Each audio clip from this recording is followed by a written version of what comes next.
Kulgaon city corporation উচ্চ বিদ্যালয় কর্তৃক আয়োজিত আজকের অনলাইন ক্লাসে শিক্ষার্থীদের স্বাগত জানাচ্ছি। নবম দশম শ্রেণীর বাংলা ব্যাকরণ নিয়ে আজকে আমি আছি মোহাম্মদ মিনাজুল ইসলাম, শিক্ষক, কুলগাঁও সিটি কর্পোরেশন উচ্চ বিদ্যালয়।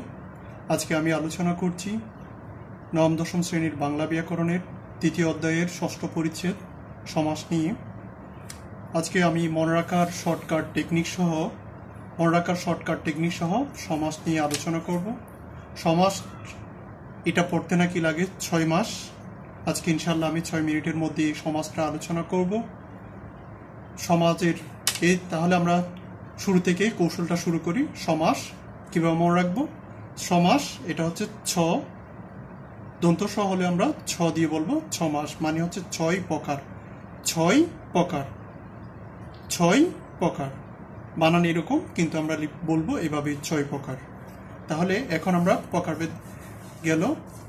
এরপরে আমরা সমাজ অর্থ কি? সমাজ অর্থ হচ্ছে মিলন, সংক্ষেপকরণ, বহুপদের একপদীকরণ। সমাজের মূল কাজ হচ্ছে সংক্ষিপ্ত করা।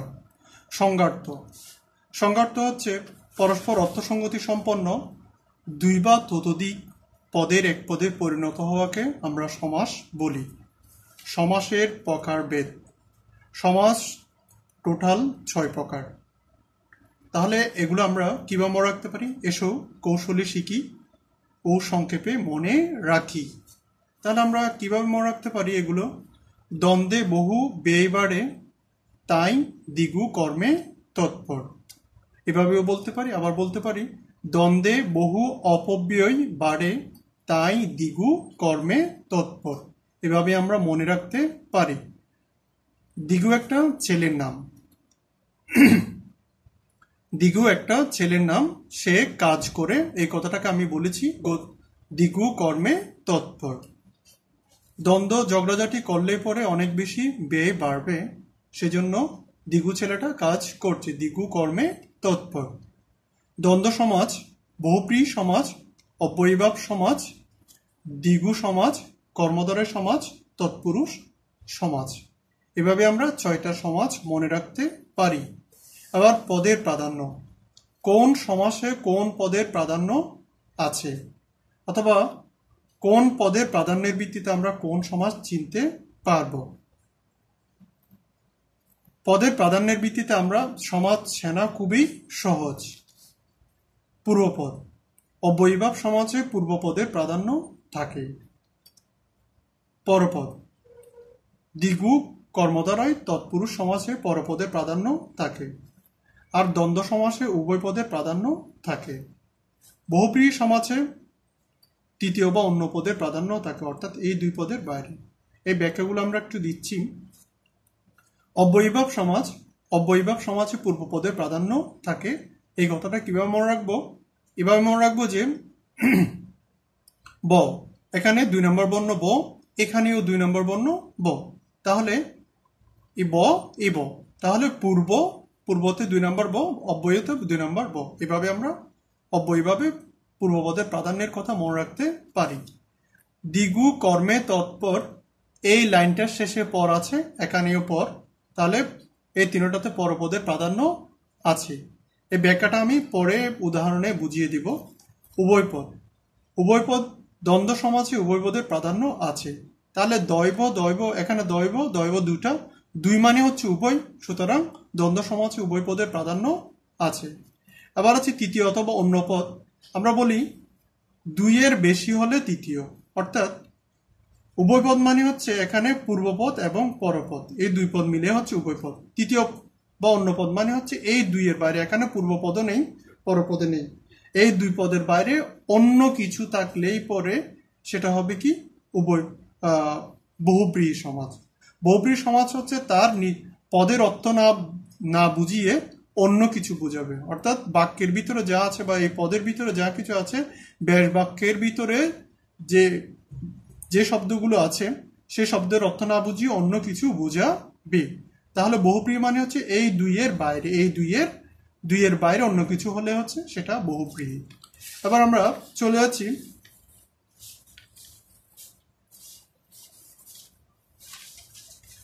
এবার আমরা মনে রাখার আরো কৌশলে আমরা কি শিখব, এইটাগুলো ব্যাখ্যা করে যাব। দ্বন্দ্ব সমাস। দ্বন্দ্ব সমাস হচ্ছে, দ্বন্দ্ব সমাস মনে রাখতে পারি আমরা, বেশ বাক্যের মাঝখানে এবং ও আর থাকলে আমরা চিনে নিব সহজে এটা দ্বন্দ্ব সমাস। কিভাবে? বেশ বাক্যের মাঝখানে সর্বদা এবং ও আর থাকবে। উদাহরণ, মা ও বাবা। মা ও বাবা, এখানে বেশ বাক্যের মাঝখানে কি আছে? ও আছে। তাহলে সেটা কি? দ্বন্দ্ব সমাস। তাহলে সমস্ত পদে আমরা পাচ্ছি কি? মা ও বাবা হয়ে গেছে মা বাবা। জায়া ও পতি সমান হচ্ছে দম্পতি। তাহলে বেশ বাক্যের মাঝখানে কি আছে? ও আছে। এখান থেকে এবং ও আর এখান থেকে যে কোনো একটা থাকলে আমরা সেটাকে দ্বন্দ্ব সমাস হিসেবে চিনব। দ্বন্দ্ব মানে ঝগড়াঝাটি আর কি। তাহলে ঝগড়াঝাটিতে একজনের মধ্যে হতে পারে না, দুইজন থাকতে হবে। তাহলে দুটো পদের দ্বন্দ্ব সমাস। তাহলে উভয় পদের প্রাধান্য থাকবে। তাহলে এখানে উভয় পদের প্রাধান্যের কথা বলছি কিভাবে? মাও আছে, এখানে সমস্ত পদে কি ছিল? সমস্ত পদে দুটো আছে, অর্থাৎ বেশ বাক্যে মাও ছিল, মাও আছে, বাবাও আছে। এখানে সমস্ত পদে মা এবং বাবা এই দুটো আছে, এই শব্দ দুটো আছে। জায়া ও পতি বেশ বাক্যে দুটো আছে, এবং এখানে দম্পতি তো দুটো আছে, অর্থাৎ দুটো মিলে একটা শব্দ হয়ে গেছে, জায়া ও পতি, দম্পতি। তাহলে আমরা পদের প্রাধান্য বুঝলাম কিভাবে? এখানে দুটো পদেই, এখানে পূর্বপদ, এই পরপদ, এই দুটো এখানে পূর্বপদ, পরপদ দুটো এখানে সমস্ত পদে আমরা পাচ্ছি। আবার আসি দ্বিগু সমাজ। দ্বিগু সমাজ হচ্ছে কি? দ্বিগু সমাজ কিভাবে চিনব? দ্বিগু সমাজ হচ্ছে প্রথমে সংখ্যাবাচক শব্দ থাকবে, শেষে সমাহার, মিলন, সমষ্টি জাতীয় শব্দ থাকবে। আমি আবার বলছি, প্রথমে সংখ্যাবাচক শব্দ থাকবে, শেষে সমাহার, মিলন, সমষ্টি এই জাতীয় শব্দ থাকবে। বেশ বাক্যের প্রথমে সর্বদা সংখ্যাবাচক শব্দ এবং শেষে সমাহার, মিলন, সমষ্টি প্রভৃতি শব্দ থাকবে। উদাহরণ, 5 বটের সমাহার সমান হচ্ছে পঞ্চ বটি। এটা পাঁচও বলতে পারি অথবা পঞ্চ বলতে পারি। পঞ্চ বটের সমাহার সমান হচ্ছে পঞ্চ বটি। তাহলে এখানে 3 ফলের সমাহার সমান হচ্ছে ত্রিফলা। তাহলে এখানে সংখ্যাবাচক শব্দ আছে আমরা দেখতে পাচ্ছি, শেষে সমাহার, মিলন থাকতে পারে। তাহলে চৌরাস্তার সমাহার সমান হচ্ছে চৌরাস্তা। তাহলে চৌ মানে হচ্ছে 4 রাস্তার সমাহার, চৌ মানে 4, এভাবে আমরা বলতে পারি। তারপরে আরেকটা হচ্ছে কর্মদ্বয়ের সমাজ। কর্মদ্বয়ের সমাজটা হচ্ছে কি? বিশেষের সাথে বিশেষের, বিশেষের সাথে বিশেষের অথবা বিশেষণের সাথে বিশেষণের, বিশেষণের অথবা বিশেষণের সাথে বিশেষের যে সমাস হয় সেটাকে আমরা কি কর্মদ্বয়ের সমাস হিসেবে জানি। তাহলে বেশ বাক্যের মাঝখানে থাকতে পারে যে, সে, যিনি, তিনি, ন্যায়, মত, তুল্য এই জাতীয় শব্দ থাকতে পারে। আমি উদাহরণ দিয়ে আরো ক্লিয়ার করে দেখাচ্ছি কিভাবে হবে। যেমন ধরো, আমি এখানে বসালাম মহান, মহান যে নবী, সংক্ষেপে হয়েছে কি? মহানবী, মহানবী। তাহলে মহান হচ্ছে কি? এটা বিশেষণ, এটা হচ্ছে কি? বিশেষ্য। তারপরে লাল, লাল যে ফুল, সংক্ষেপে হয়েছে কি? লাল ফুল, লাল ফুল। আবার আমরা বলতে পারি যে মহারাজা, এভাবে বলতে পারে যিনি মহান তিনি রাজা সমান হচ্ছে মহারাজা। তাহলে এখন এভাবে আমরা বলতে পারি। তাহলে এখানে একটা আবার আরেকটা ব্যাপার আছে যে উপমান উপমেয়ের একটা ব্যাপার আছে। সেখানে আমরা বলতে পারি যে যেমন ধরো মুখচন্দ্র, মুখ, মুখচন্দ্র সমান হচ্ছে কি? মুখ চন্দ্রের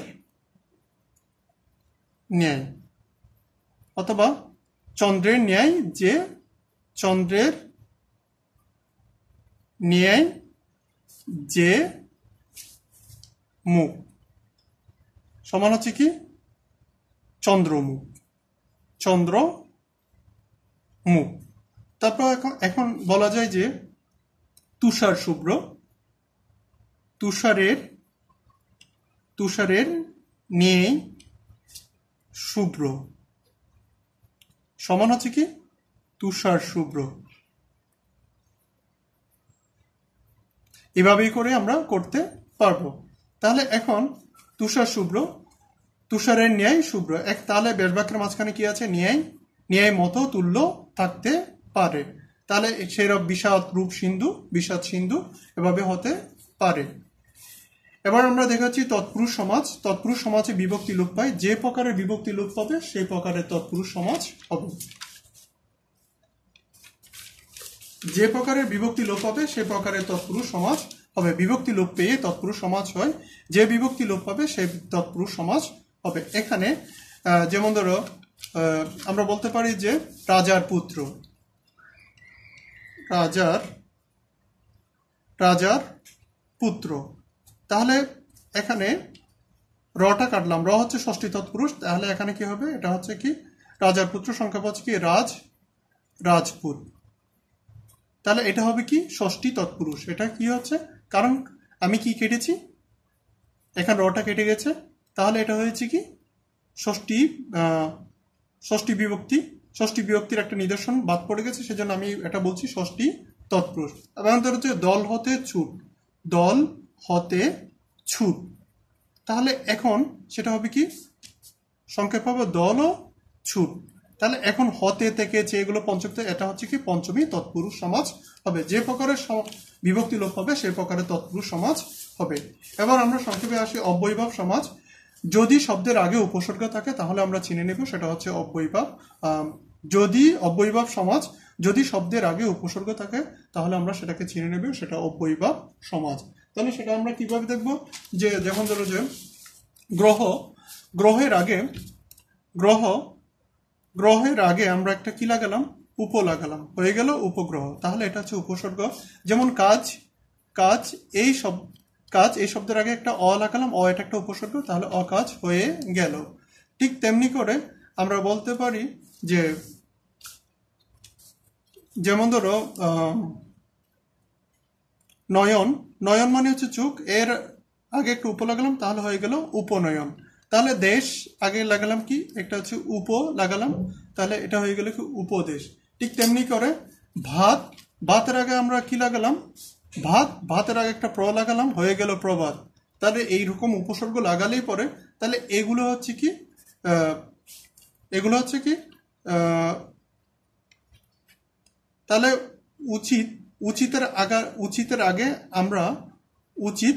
উচিতের আগে আমরা কি লাগালাম? না, এটা না। তাহলে এভাবে যদি উপসর্গ আমরা লাগাই তাহলে এটা হবে কি অব্যয়ভাব সমাজ। তারপরে বহুব্রীহি সমাজ। বহুব্রীহি সমাজ হচ্ছে কি ব্যাসবাক্যের শেষে যে বা যার থাকবে এবং সমসমান পদের বাইরে অন্য কোনো অর্থ গ্রহণ করে থাকে। যেমন আমরা বলে থাকি যে হস্ত আছে যার, হস্ত আছে যার সমান হচ্ছে কি হস্তি। হস্ত আছে যার সমান হচ্ছে কি হস্তি। তাহলে এখন আমরা বলতে পারি যে হস্ত আছে যার, হস্ত তো মানুষের আছে কিন্তু কোনো প্রাণীর তো নেই। তাহলে এখানে আমরা হস্ত আছে যার হস্তি বলতে আমরা একটা প্রাণীকে বুঝি, কিন্তু সুতরাং কোনো মানুষকে বুঝছি না। তাহলে এখানে যে শব্দগুলো আছে এই শব্দগুলোর অর্থের সাথে এগুলোর মিলছে না, সুতরাং অন্য কোনো অর্থ গ্রহণ করছে বিধায় এটা হচ্ছে কি অব্যয়ভাব সমাজ। এভাবে আমরা মনে রাখতে পারি। ধন্যবাদ। আর কোনো চ্যাপ্টার যদি তোমরা না বুঝে থাকো তাহলে আমাকে বলবে, আগামীতে ওই চ্যাপ্টার উপর আমি ভিডিও করবো ইনশাল্লাহ। ভালো থেকো সবাই।